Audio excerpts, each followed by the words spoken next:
We interrupt our ongoing studies in authoritarian sociopathy to bring you tonight's guest. You know him from What on Earth is Happening. He's a kick ass long form content creator, not only in the podcast world, but also those PowerPoint presentations for which he's so well known. I welcome back to Grand Theft World, Mark Passio. Mark, how you doing tonight? I'm doing pretty well, Richard. Thank you for having me on. Well, thank you for staying up late for us. This is Sure. this. um, there was some talk about, well, the tonight's title is something that you have some knowledge in: the apotheosis of Charlie Kirk, the turning into a godlike figure and attributing things that maybe never even happened in that individual's lifetime, but it's going to be known in the future. He's going to be on the money and all this good stuff. But also the authoritarian sociopathy that we were just seeing, like the United Nations in general, and then her talking specifics saying, you know, tensions are high, and it just says to me, mo money, mo problems. It doesn't seem like she's had a lot of benefits. Like the average person probably has a better lifestyle and peace of mind than those celebrity kids that are popping up these days. But do you keep abreast with any of the ongoing current events, or are you just down deep doing research and making presentations? A little bit. I mean, I don't really get into politics and political conspiracy theory much. A lot of people think that that's what I do, but it is has very, very little to do with my work. I really talk about occult psychology. I talk about the ability of what amounts to a cabal of ancient psychologists that have held deep psychological knowledge for countless generations, and what they are able to do to the human mind and to twist it into complete ridiculous areas of belief. So I don't spend my time analyzing endless vistas of politics and political theater. So, I commented on a recent interview that I think it's a tragic thing what happened to Charlie Kirk. No one should be executed summarily for speaking his mind. I think has dangerous precedents regarding freedom of speech, but I don't really come down on either side of the political aisle in the left-right paradigm, because I'm a radical anarchist and not from a left-wing perspective, as many people believe anarchy actually is.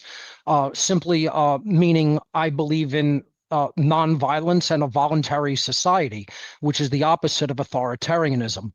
And the concept of authority is the main problem still to this day. People believing in this ridiculous, nonsensical, violent religion, and regardless of what side of the political aisle they polarize to, they still believe in this insane religion called some people get to command other people and tell them what they can and cannot do, even if they're not harming anybody else.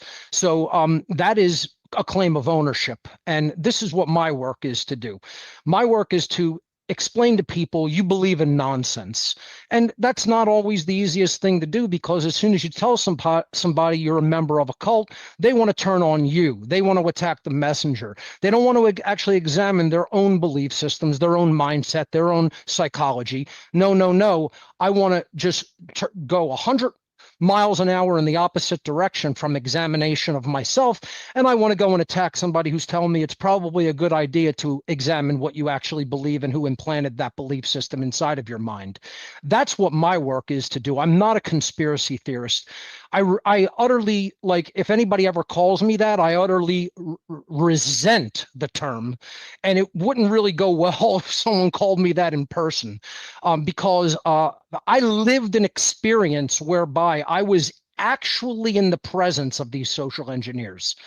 And they are psychopaths, they are lunatics, they are absolute vile people mentally, and they are just absolutely laughing at the dichotomy and the total polarization that they've created through dialectics in the human population.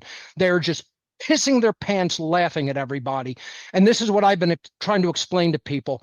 You think the real controllers of the world care whether you're having an argument of the ballistics of the event, or if you're arguing that it was a hologram, or if you're arguing that, he's been taken off to some secure location and he was never shot. It's like, I don't get into these ridiculous theories and debate them. How about asking, what are you doing to morally better yourself? How about asking, what are you doing to help morally better other people? How are you explaining to people the actual objective difference between right behavior and wrong behavior. Are you involved in that educational outreach effort, or are you sitting trying to have debates with people over, the how of some event that we're probably never going to have enough information to analyze, let alone understand exactly what happened? This is not the point. The point is, they're creating a dichotomy and a polarization between two sides to get them to war with each other. If you can't understand the psychological dynamics and implications of that, you're not really an adult human being in the year 2025.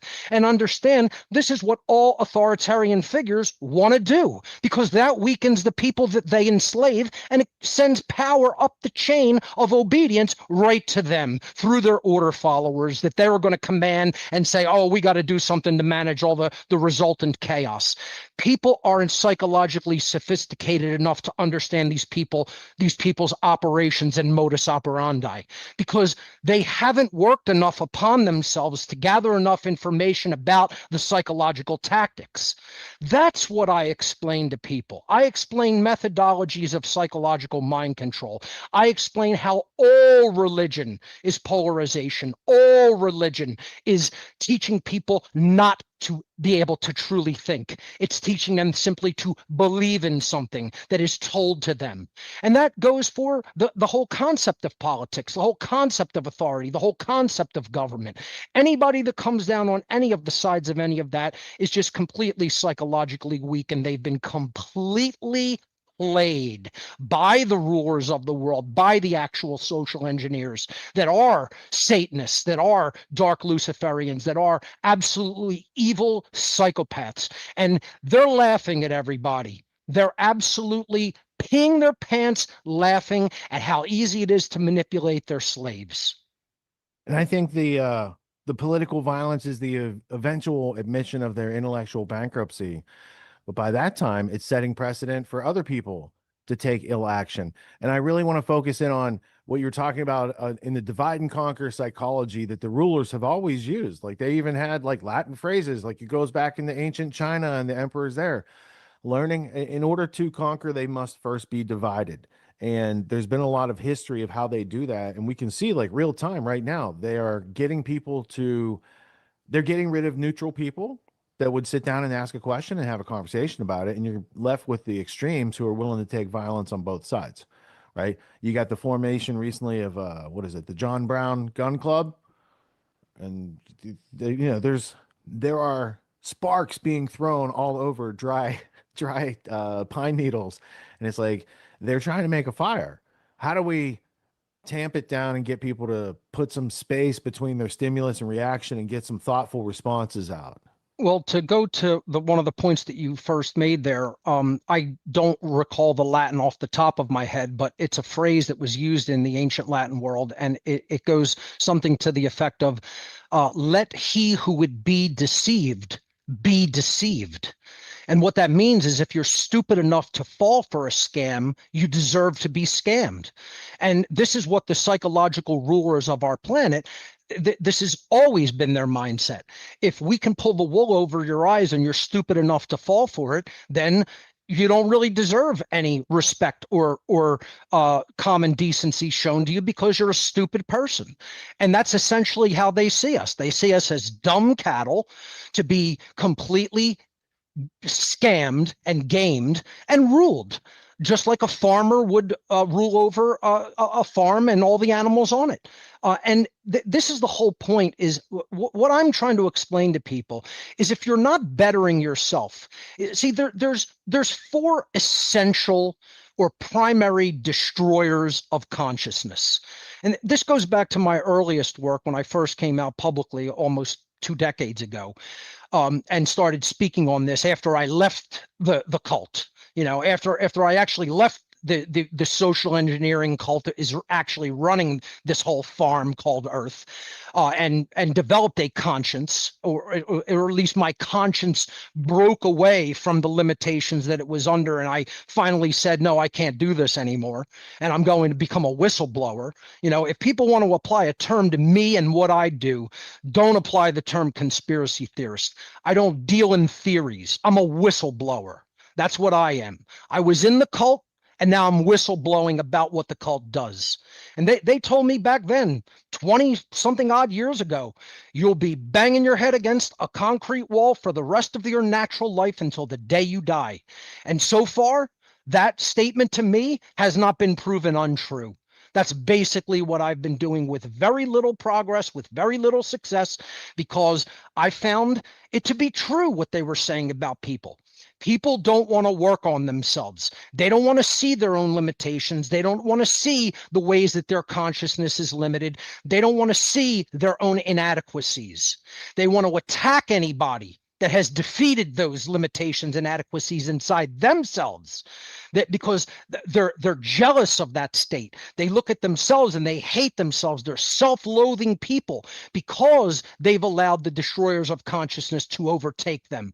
And the four primary destroyers of consciousness, as is taught in just about every ancient occult tradition and any mystery tradition on this planet, the four things that absolutely degrade and destroy us internally are ignorance, apathy, cowardice, and laziness. Those are the four primary annihilators of human consciousness. And this is what the human population does not want to turn inwardly and work on to defeat. They want to stay ignorant because it's very easy to conjecture about a million theories and postulate all kinds of nonsense and garbage. It's easy to do that. That doesn't take any actual knowledge. That's like just dream something up and float it out there and see what sticks to the wall. You know, that's what theorizing is, especially when it comes to political theater and political drama. You know, to actually try to work on yourself and gain true self-knowledge, that's hard work. You know, to defeat apathy within oneself such that you're not a black-pilled, complete, I've given up and just let evil take the world because there's nothing we can do about it. That takes work to work on true care, to actually care about human rights and human freedom, and to care about suffering that is going on in the world due to actual injustice and actual authoritarian slavery, which we are under. That takes hard work to work on your heart-based intelligence, to defeat cowardice and inaction and laziness inside of you, such that you learn how to communicate, you learn how to publish, you learn how to put knowledge out into the world, you learn technology, you learn how to act in an effective capacity. You learn how to actually truly morally educate your fellow man and woman. That takes hard work and determination and a never say die attitude. That takes willpower. That takes getting up off of someone's lazy ass and actually doing right action in the world. That takes defeating the cowardice of not wanting to speak out and putting a target on yourself. That takes getting out of laziness and inaction and just wanting creature comfort and pleasure for yourself. That's all extremely difficult work to do internally. That's what wins the war for freedom, not endless speculation and conspiracy theorizing. It's inward work to build a better human being, first in the self, and then to assist others to engage in that same process. How many people are really engaged in that? It's such a tiny few. It's absolutely laughable, is my answer to that question. And that's why we're not making any headway and we're not making any progress. That's why we're losing the war for freedom, because people aren't engaging in moral education.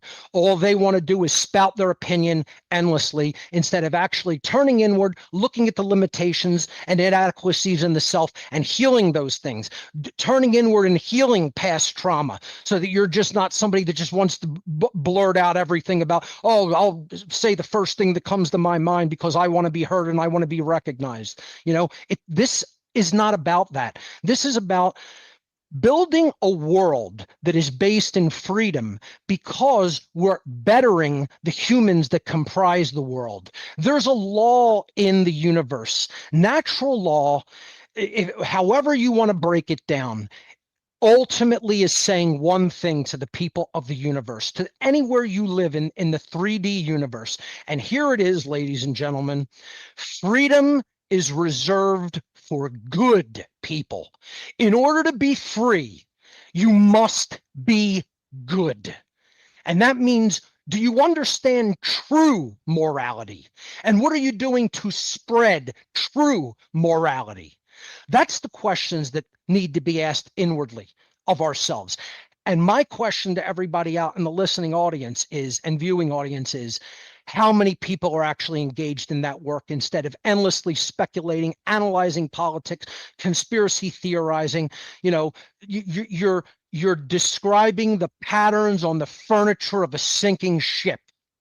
That's what people in the freedom movement are doing these days. That ain't going to get you anywhere. It ain't going to get you to safety. It certainly ain't going to get you to salvation. And it just seems like no matter where I look in just about any media, people are not talking about these dynamics. They want to endlessly analyze political theater. That's not getting us anywhere. That's the analysis of patterns on furniture on a sinking ship. You got to turn inward. You got to do inner work. You got to build a better human being inwardly first, and you got to help other people become more moral and build a better being of themselves. If we're not engaged in that work, don't expect freedom. Freedom doesn't arrive or come to a people who don't do that type of work. And humanity right now is not that kind of species. We are not doing that as a whole in the aggregate, and that's why we don't have freedom, and that's why we're not going to get freedom in the long run. And that's not black-pilled. I am not a black-pilled individual. I definitively know that true freedom is possible. But it carries requirements. Just like you want to build or you want to bake the best cake imaginable. You know, a cake my grandfather used to make that was unbelievable that he did was a pineapple upside down cake. You want to bake one of the best pineapple upside down cakes. You know what? It has requirements.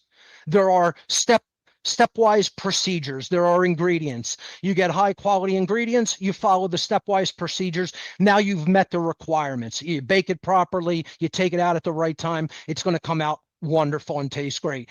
There's requirements for that. Well, guess what? There's requirements for achieving a state of human freedom as well. And if you don't know what the requirements are, and if you don't meet the requirements, it doesn't just magically manifest because you want it to. That's just the raw realist perspective. I'm not a negativist. I'm not a positivist. I'm not somebody who sees the world through rose-colored glasses, and I'm not a black-pilled pessimist either. I'm a realist, and I look at the actual dynamics and the actual requirements to meet a stated objective. And if we're not meeting those requirements, it doesn't just magically manifest. A hand from above just doesn't come down and say, here, let me give you what you want just because you had good intentions. That's not how reality and the laws of nature work, unfortunately. I've got a theory that Yeah. I'm hoping that you could I just want to hear your thoughts on this. So nice to meet you, Mark. My name's Scott. Anyway, so I have this theory that like a government will move in and capitalize. It like fills the vacuum of a low morality community. So, and what I mean by that is like, for example, when you have a high trust, high morality community, like some like rural places around here, you know, it's like everybody knows each other, everybody watches out for each other. Generally, they have shared principles and values, and they have like one sheriff that sits at the coffee shop, some like old timer, and he's like, "Hey, Fred, how you doing?" You know, that's the government. Maybe they have a stoplight in the town, and that's the amount of government they have. They have a stoplight and like some old sheriff in the town. But then when you have a community where there's no common culture, no singular shared morality, and it's just bereft of any morality, and it's just high crime everywhere, the government is in your face everywhere. So to me, that tells me that kind of what you're saying, it starts with the individual building the skills and becoming anti-fragile and just eliminating cowardice, ignorance in your own life, and then spreading outward to build a high trust communities and then scaling that. And I'm curious if that's kind of along the lines of what you were talking about. I would 100% concur and agree that that is ultimately what we need to do. It starts from the ground up. It's not something that we need to look to leaders to do. It's something that individuals have to perform upon themselves. And you know where that really ultimately starts? It starts with good parenting. It starts with good, conscious parenting. It starts with people who are going to bring children into the world, looking into what is the actual difference between right and wrong behavior. be an example of that for yourself, in yourself, and then pass that along to your children and instill those actual moral values in your progeny. And this is the problem. Our culture is not doing that. Worldwide culture is not doing that, because we are trying to leave it up to the institutions to raise our children, to the educational system, to the media, to the government. And all of those things are not designed to morally raise individuals. This is the ultimate solution. The ultimate solution is true moral education. And if you're going to do that, then you have to make it a primary goal to truly understand the difference between real right and wrong, not religious morality. See, this is the one of the first things I have to delineate and I have to explain, because when people hear me even say the word morality, they're so mind controlled and conditioned into immediately associating that with religion that I have to explain to them, absolutely incorrect.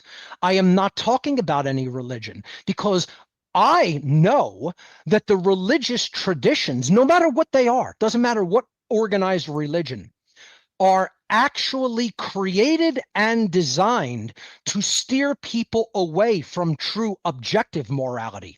This is what the controllers of this planet set up as a system of confusion and deceit to get people not to understand what objective morality is. And so their behavior can never really come into true compliance with objective morality. That's what the controllers want. They want a million different competing systems. This is a system of dialectics, okay? It's basically setting up a complete system of moral confusion. That is what all religion is. And it doesn't matter, again, when I say the word religion, I'm not just talking about traditional cultural religions like Christianity, Judaism, Islam, Hinduism, etc. Although they are contained within that phrase, it also means all wrong systems of thinking, all wrong systems of thought that are absolutely morally incorrect and untrue. The love of money and comfort is a religion. The worship of authority is a religion. The belief in authority is a religion. The belief that government has any moral, moral legitimacy itself is a religion.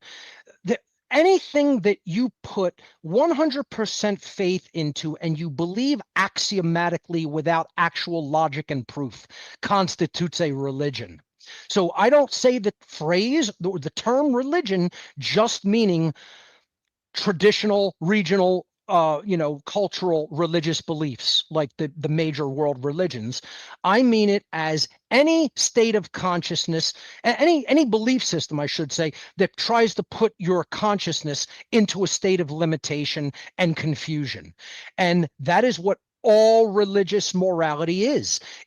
They all claim different things are moral and different things are immoral. So how could any of them be true? They're all conflicting belief systems regarding what objective morality is. And it's all nonsense. All of it comes down to this is just what people made up.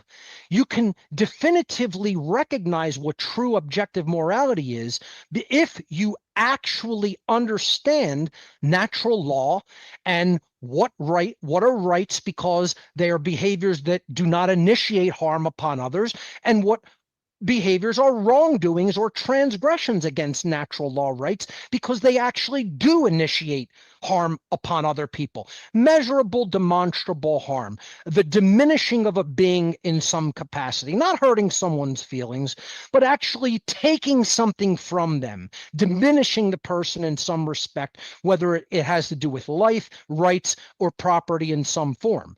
And all the wrongdoings that can be listed under natural law are in one form or another, a form of theft, a form of taking something that doesn't belong to you to take from another. So again, you could look at religious systems of morality, which are there to sow the seeds of confusion and to lead people away from objective morality. And you look at something like the 7 deadly sins of the Catholic belief system. Let's look at, I always bring this up as an example. They say that the sins, the biggest sins that you could commit in this religion are pride, gluttony, sloth, lust, anger, jealousy, and greed. And none of these are a behavior. Everything I just said there is not a behavior. They're either internal states of emotion or they are states of engaging in something too much. They are a form of indulgence, self-indulgence. So not one of those 7 things, pride, gluttony, sloth, lust, anger, jealousy, and greed, is a behavior that is actually done to another individual, another being, not to the self, to another being, because that's what moral harm, immoral behavior, harm against another being is the initiation of violence upon them or theft upon their being or their property in some form. So look at the actual real transgressions against natural law, the real immoral behaviors, which is what we should be teaching everybody and teaching our children. These are the behaviors we should not ever engage in, no matter what we're offered, no matter how much we're paid, no matter how big of a paycheck, no matter what we're promised. You don't do these behaviors: murder, assault, rape, theft, trespass, coercion, and deception, all forms of theft. So, and all direct behaviors that you do against another being, upon another being. Murder, the theft of life without right. Not killing in self-defense. Murder is the theft of life without the right to do so. Assault, theft of bodily well-being, an individual's property, health in their body. Rape, theft of freedom to sexually associate with whom you will. That's coercion, that's violence, that's the theft of sexual association through someone's free will. Theft, stealing physical property, trespass, taking someone's security in their living space or in their property, coercion, taking someone's free will without right. That's what all government is. It's coercion and duress. It's the theft of someone else's free will through the belief that some people are authorities that get to command and other people are slaves that have to obey. That's coercion. That's the destruction of free will, the greatest gift of the universe. And deception. You're stealing someone's ability to make an informed choice through accurate information by willfully sowing disinformation and lies. And that's what the deceivers do. That's what the media does. That's what the social engineers do, to throw us off course and not get us to understand the actual keys to human freedom. It all comes down to one law. As morality increases, freedom increases. As morality declines, freedom declines. Freedom and morality are directly proportional in any given society in the aggregate. That's it. That's what natural law is. And until humanity understands that and spreads that knowledge, expect slavery. Nothing else can result under universal natural law. It's an impossibility to achieve freedom in that state of ignorance of true morality. I've laid it out there in the quickest nutshell that I can for people. If people want to ignore that, they ignore it at their own peril and at their own slavery, because that's what's going to result. And it already has resulted. It's just going to continue to get worse and worse and worse and worse and worse until we get out of the whole political drama, political theater drama, and start talking about actual objective morality and teaching that to our young and spreading that to as many people within the sound of our voice. The only message that I have for humanity is expect more slavery. That's what's coming. You did a wonderful job of being the brevity and succinctness. Over the years, you're able to condense it down and not lose the power, the meaning. But if I want to play it back, it's like the way you just explained it it's so simple. And it's almost as if they make the law artificially complex so that people can't understand it or follow it. Yep. And then, the way you explained it, there would be no market for lawyers. Nope. Right. So there's that part. And then the next part is government schooling is the religion of government. That's where people are learning all the morals and dogma of that system, that it's okay to pay, I vote, I pay some taxes, they send some bombs, they kill some people who had nothing to do with anything. For the most part, that's gone on in the 21st century. So now from that resulting corruption of schooling and the corruption of education to indoctrinate people into this belief system, Then they become apathetic, ignorant, like your whole list, Yep. right? And then it jumps over to them and their behavior. Now they can superficially judge things from afar with their superpowers of ignorance.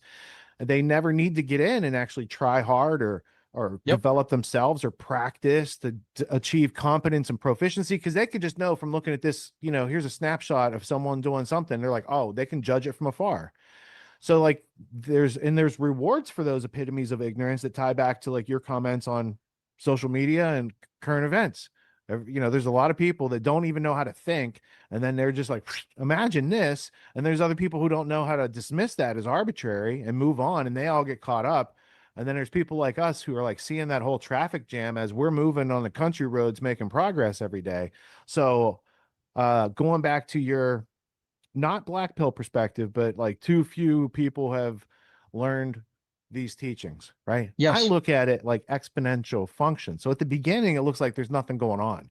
But at some point, there's going to be a critical mass, because people are noticing all sorts of stuff all over the place these days, especially since COVID.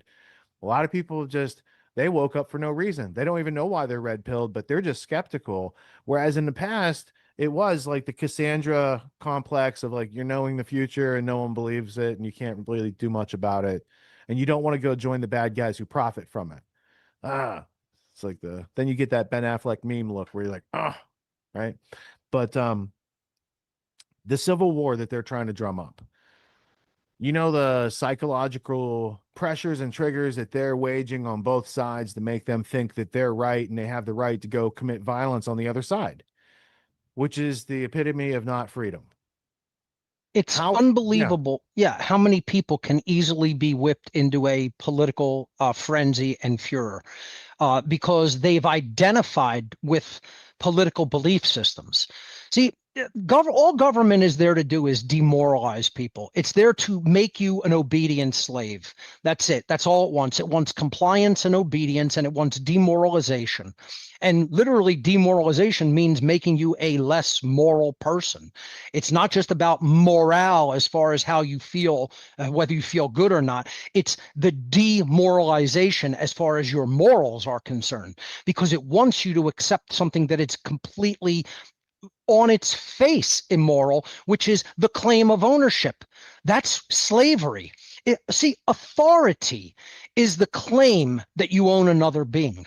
And anybody that says that that's not true is just completely, absolutely incorrect. If I have an authority over another being, that means they don't have free will, that their behavior must comply with my will.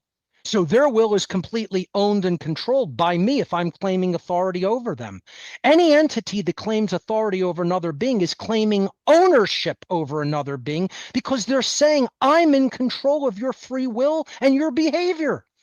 How can anybody claim that government is in slavery? There are people, see, it rewards the incompetent, it rewards the stupid, it rewards the lazy, and it punishes people who are actually contributing something and building anything and creating anything, because it says all of the fruits of your labor, or not all of them, but the percentage of the fruits of your labor that we say we are going to confiscate and take for our use, you have to turn over to us. You have to comply with that command and turn that over to us. There are people who are actually productive human beings making enough that the government says, I'm going to come in and take half or over half of what you have produced and created. If that's not the definition of slavery, then I don't know what is. You see, the question that people have to ask is, if 100% of the confiscation of the fruit of your labor constitutes slavery, what number can the confiscation of labor percentage-wise be lowered to that no longer constitutes that behavior as slavery? And if you're being honest with yourself, if you're not a liar, if you're not an immoral liar, then you would realize there's no such thing as a percentage that taxation can be lowered to become moral magically. That's only done in the gymnastics of a sick brain. That's the only place that that can be done and say, yeah, we can lower it to this amount and then it's moral. No, you can't. You're just lying to yourself. See, this is the kind of stuff that I explain to people. This is what you have to do. You have to look at yourself in a mirror, and you have to commit to not lying to yourself like an immoral piece of trash does. because that's what immoral trash does. They just keep lying to themselves. They keep lying to everybody else. They scam other people, and they even scam themselves because they're actually not even telling themselves the truth because they're self-loathing. This is what all government does. Government is a religion. The belief in authority is a religion. Politics is a religion. The worship of money is a religion. See, this is the thing, is everybody's identified.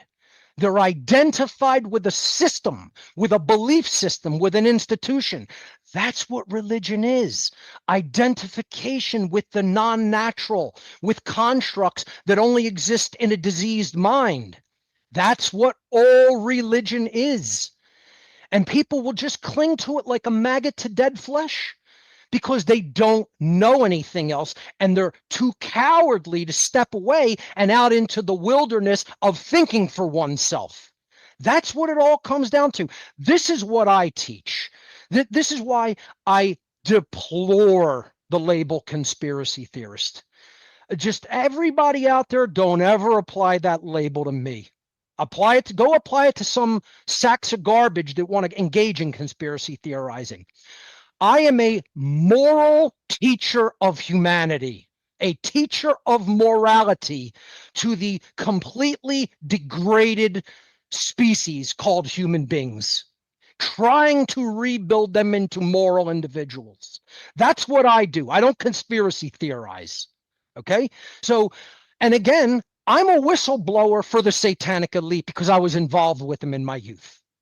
I got involved. They wanted to groom me to make me one of their social engineers at some point. I saw what they were doing to enslave, and I said, no, I'm out. And people say, oh, you can't leave once you get involved. You don't know what you're talking about. You've never been in that position, and I have. And I'm telling you, it doesn't just work like a mafia, even though it is a form of a mafia. But unless you know where the bodies are buried, they'll let you walk right out the door and say, don't let it hit you on the ass on the way out, boy. And if you haven't been in that position, then don't tell me what my life experience was. This is my problem with people. You know, I'm telling people what real Satanism is because I was a priest within that religion in my youth. And I'm explaining to them what the actual tenets and ideologies of Satanism actually are because I was clergy in this religion in my past and came out of it because I had a profound spiritual and moral awakening. And yes, that is possible. And no, you shouldn't just distrust somebody. You should actually listen to what they're saying. You shouldn't just blindly trust them, but you shouldn't just immediately say that disqualifies you from ever being able to speak truth. This is an imbecile mind who thinks like that. It's a child who thinks unidimensionally, you know. It's somebody who's not even playing checkers, let alone playing chess and understanding strategies that are involved in the global chessboard. These are little children who think in religious terms. Oh, this good, this bad. You were once this. You can never change. And you know what it shows? It shows how much they have. It shows how much self-loathing they have deep in their own black hearts because they know they're not capable of changing because they're cowards and they're weaklings and they're ignorant and they haven't studied and they haven't taken enough information into themselves and they don't know what real morality is. Essentially, it's trash looking inside themselves and saying, I know I can't change. So nobody's capable of changing. Well, that's where you're wrong. All the black-pilled, black-hearted souls out there who just want to say, no, nobody's capable of changing. You have no idea what you're talking about. Keep it to yourself because that's who you're applying that belief system to. People, bad people, who I was once a bad person, are capable with hard work and determination and iron willpower, are capable of transcending evil and becoming a good person. And that's what I did through unimaginably hard work and hard-won knowledge. Not belief systems, not religion, knowledge. Knowledge about what was going on inside myself and my psychology, and knowledge of what the global controllers are actually doing to people, because I was actually involved with them in a first-hand, real-life capacity. So when people tell me that's ridiculous, that's nonsense, Al, you're explaining Satanism doesn't jibe with what my pastor told me. You have no idea what you're talking about. You have no firsthand experience. And don't tell me the experience that I lived in my life. That's where we're going to butt heads big time. And this is what I make no bones about it. You know, I'm telling you, I came from the other team. I have the playbook of the other team, and I'm practically throwing it in people's lap, and they want to smack it right out of your hand. They're not interested because they hate themselves. That's what it ultimately comes down to. They haven't dealt with past trauma. They haven't done any true spiritual work upon themselves. And they think suddenly you're going to manifest external change.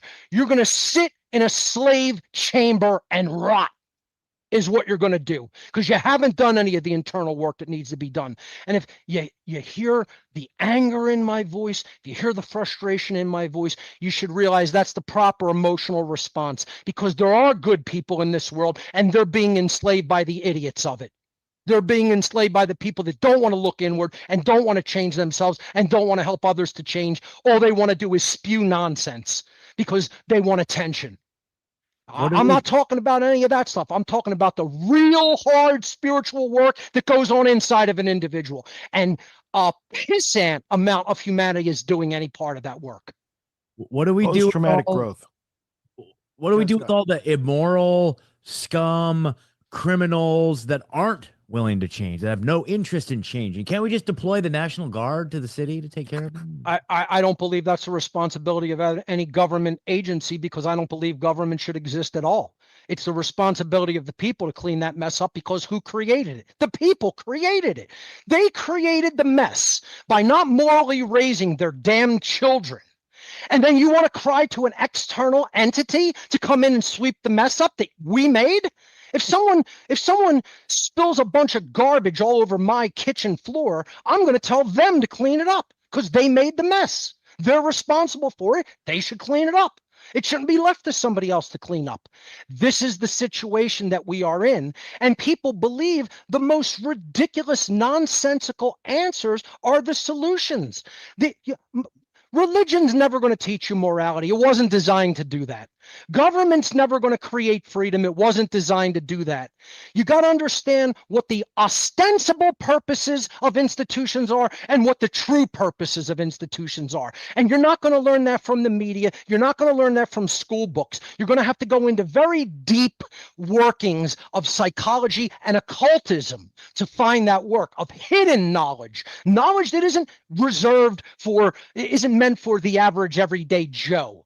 It's people who did the deep psychological work as a labor of love and then published it for other people to find, that are truly driven to find that knowledge. And once again, if I say the word occult and it frightens you, you're a child. You know, it's like all occult means is hidden knowledge. That's it. And why would it be hidden? Because people at high levels of power don't want people who are slaves to learn the knowledge that they know, because they want to keep leveraging that knowledge as a power differential.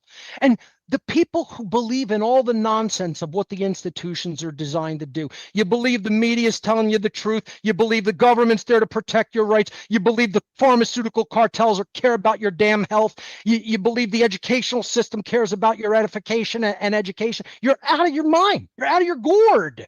You are gone. You're a gone goose, if that's what people think and believe. It's a naive 2-year-old with pooped diapers waddling around.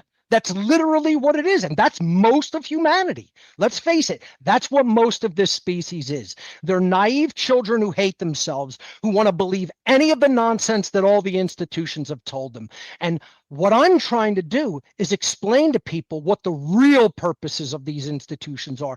Government's there to strip you of your rights and make you an obedient slave. The pharmaceutical cartels want you sick. The medical industry want you sick so they can keep making endless profit off your illness. They're not trying to cure disease. I worked in a medical establishment. I worked in the University of Pennsylvania's School of Medicine Research Division in biomedical research. I literally heard department heads, because I was ahead of technology, ahead of certain groups of technology. I was the lead technical specialist who did desktop support for hematology, oncology, cardiology, rheumatology, et cetera, in their research laboratories.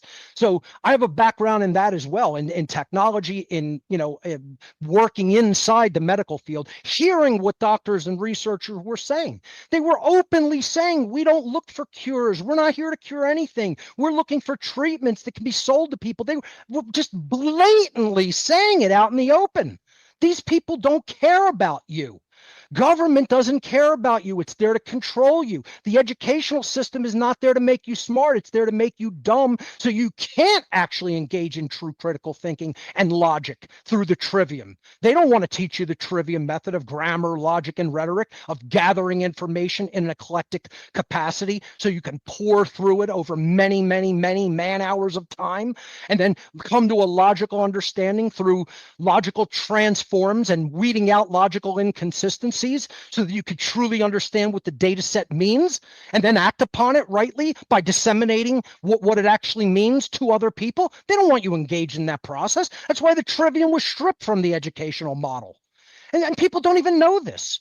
They don't know it because they're dumb, naive children who haven't grown up, who haven't worked upon themselves, who have not worked on their internal traumas, who have not really truly gotten rid of their self-loathing. And that's why they want to stay slaves and stay in religious thought.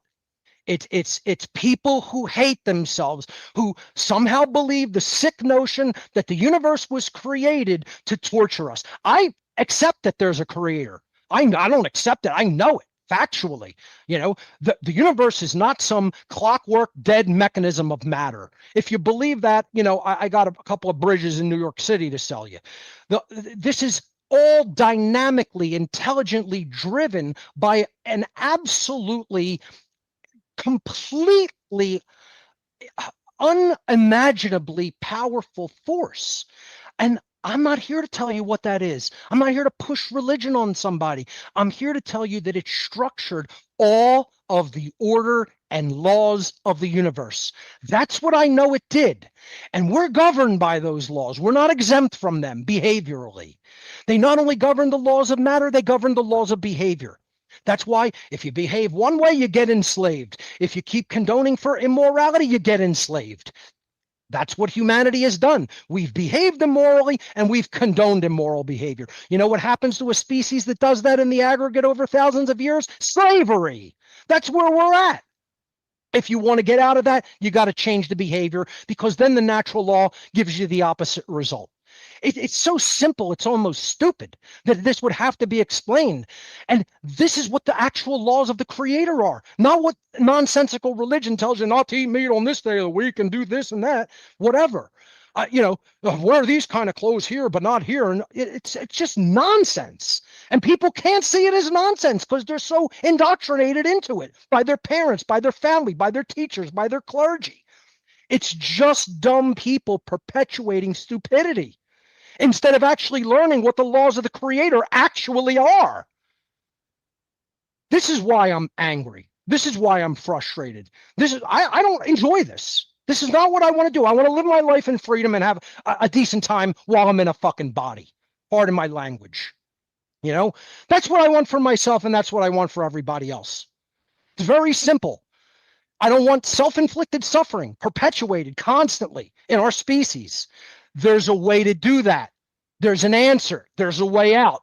You got to think differently. You got to stop believing in total crap that's been fed to us. And we put it up on a pedestal like we put our parents up on a pedestal. So many people, their parents have completely screwed them up, taught them totally immoral things. And, oh, they're such good people. I put them up on a pedestal. I practically worship them. It's like, why do people do that just because you're biologically related?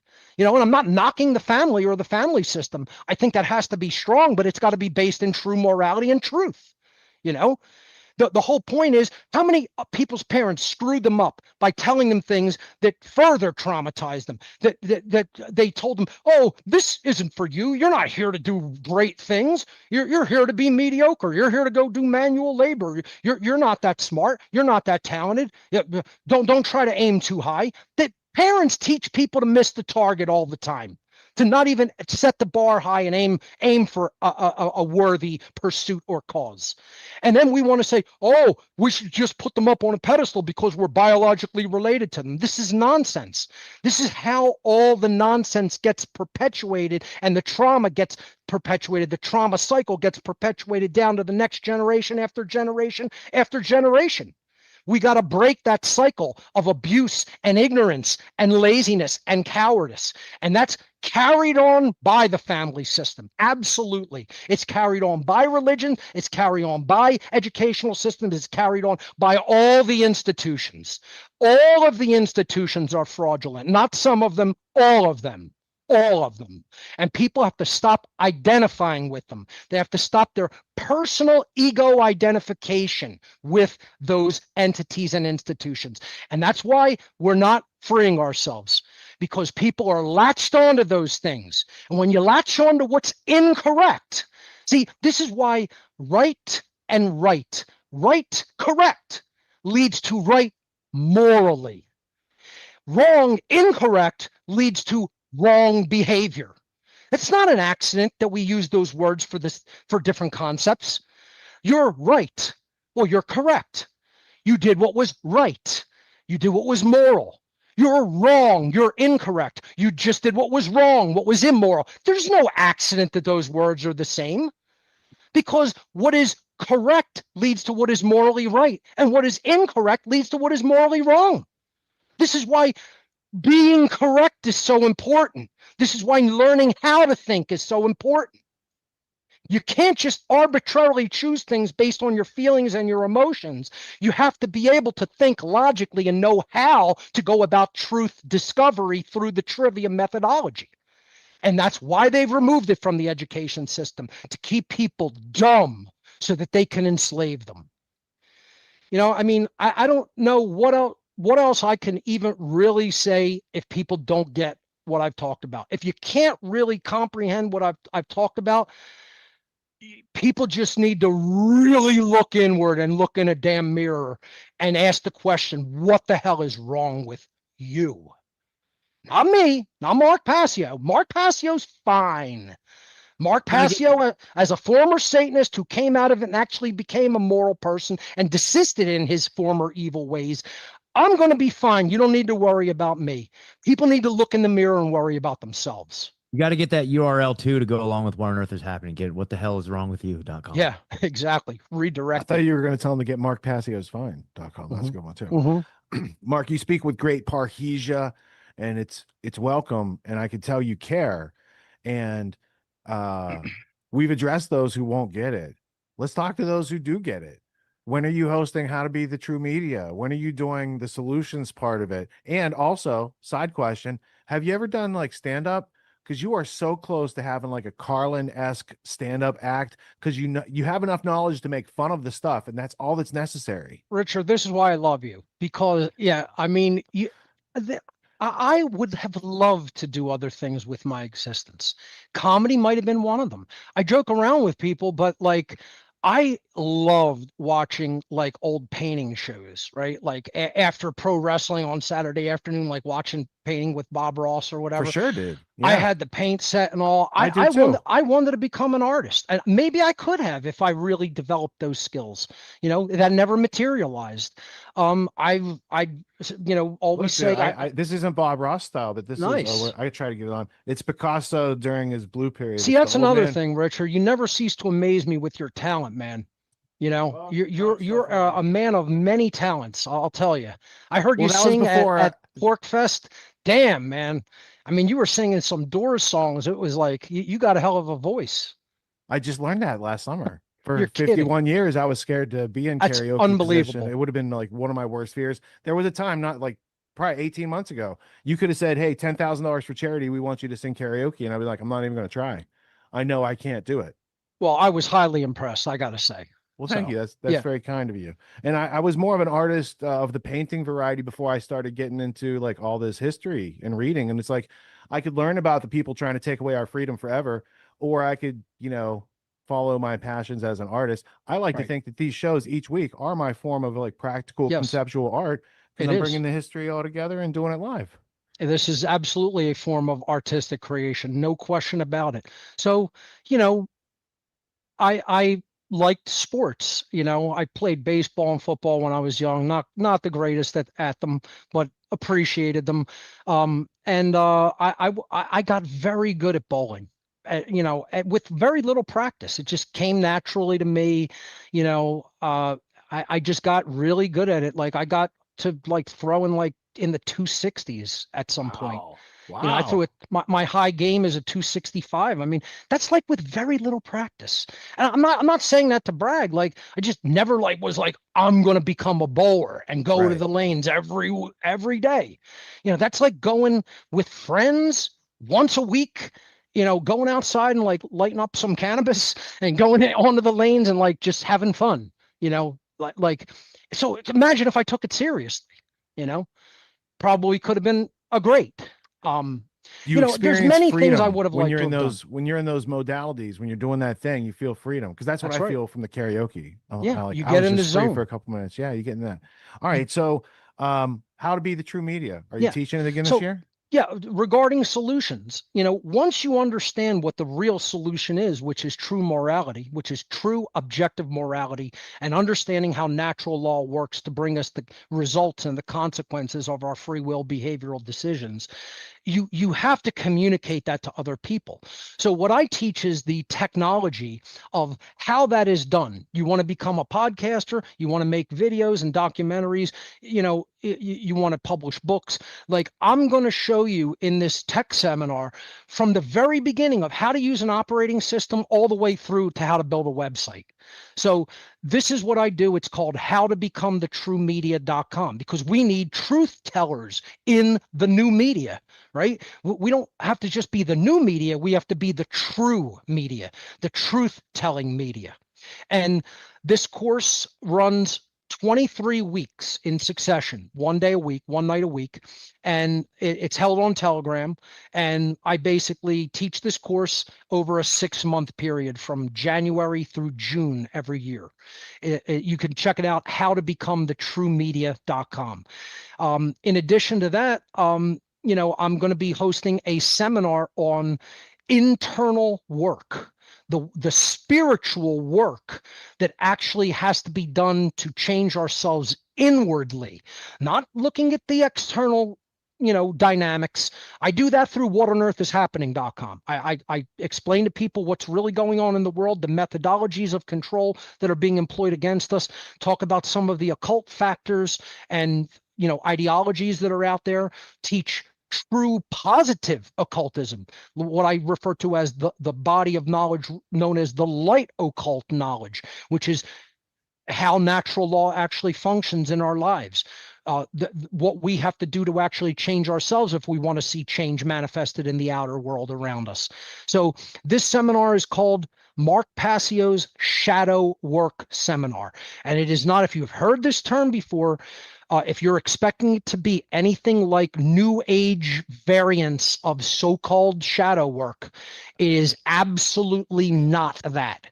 This is very deep, hard questions that we must pose to ourselves and then work through how we have already been, how we have been conditioned, what we have been taught that is false and untrue, and what you got to say to yourself to get your mind right, to recondition and reprogram the subconscious. And then what do you have to do to actually get involved and take right real world action? That's the seminar coming up in November 22nd of this year, which is, I guess, less than 2 months away now. And enrollment is still open. You can enroll at whatonearthishappening.com. It's called Mark Passio's Shadow Work Seminar. This is probably going to be the most profound internal spiritual presentation that I have ever delivered. You were there and filmed and edited my natural law seminar, which is considered my magnum opus. That's considered the best body of work that I have ever produced. and it is the most important body of work.